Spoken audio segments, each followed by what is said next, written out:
वो कहते हैं ना कि जैसी करनी वैसी भरनी। इंसान जैसा काम करता है उसे उसका फल भी वैसा ही मिलता है। अगर आपने अच्छे कर्म किए होंगे तो आपको उसका अच्छा फल मिलेगा और आपने बुरे कर्म किए होंगे तो आपको उसका बुरा फल मिलेगा।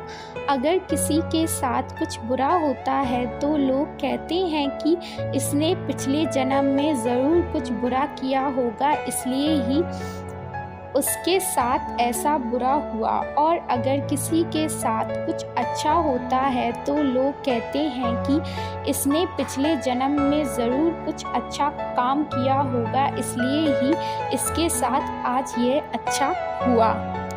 देखा जाए तो आज के ज़माने में इंसान को अपने इस जन्म का हिसाब इसी जन्म में चुकाना पड़ता है, क्योंकि पहले भगवान नोटबुक पेन लेकर के हिसाब करते थे, इसलिए उन्हें हिसाब करने में देर लगती थी।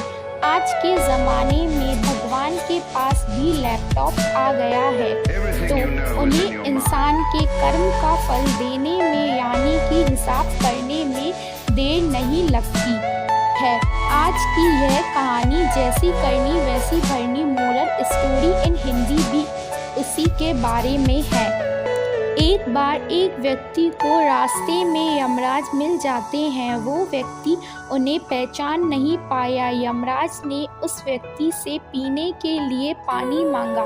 उस व्यक्ति ने बिना कुछ सोचे और बिना एक भी क्षण गवाए यमराज को पानी पिला दिया। पानी पीने के बाद यमराज ने उस व्यक्ति को बता दिया कि वो उसके प्राण लेने के लिए आए हैं, किंतु उस व्यक्ति ने यमराज की प्यास बुझाई है, इसलिए वो उन्हें अपनी किस्मत बदलने का एक मौका देते हैं।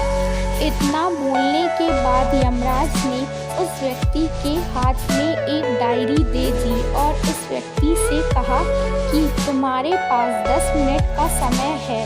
इस डायरी में तुम जो भी लिखोगे वही सच में हो जाएगा, लेकिन ध्यान रखना कि तुम्हारे पास केवल 10 मिनट ही है।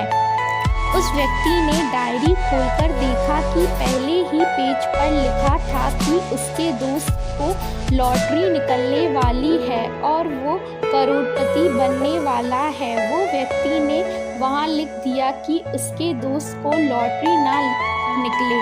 अगले पेज पर लिखा था कि उसका एक रिश्तेदार चुनाव जीतकर मंत्री बनने वाला है। उसने वहाँ पर लिख दिया कि उसका रिश्तेदार चुनाव हार जाए।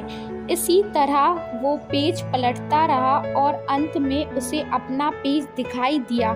जैसे ही उसने कुछ लिखने के लिए अपना पेन उठाया कि यमराज ने उस व्यक्ति के हाथ में उस डायरी वापस ले ली और कहा, ली वस्त, तुम्हारे 10 मिनट अब खत्म हो गए हैं, अब कुछ भी नहीं हो सकता है। यमराज ने कहा कि तुमने अपना पूरा समय दूसरों का बुरा करने में व्यतीत कर दिया और अपने आप को ही खतरे में डाल दिया। अब तो तुम्हारा अंत निश्चय है। अब तुम्हारे कुछ नहीं बचा सकते, क्योंकि तुम अपने आप को ही नहीं बचा पाए। यह सुनकर वो व्यक्ति बहुत ज़्यादा पछताता है, लेकिन अब पछताने से कुछ नहीं हो सकता था, क्योंकि अब सुनहरा मौका उसके हाथ से निकल चुका था।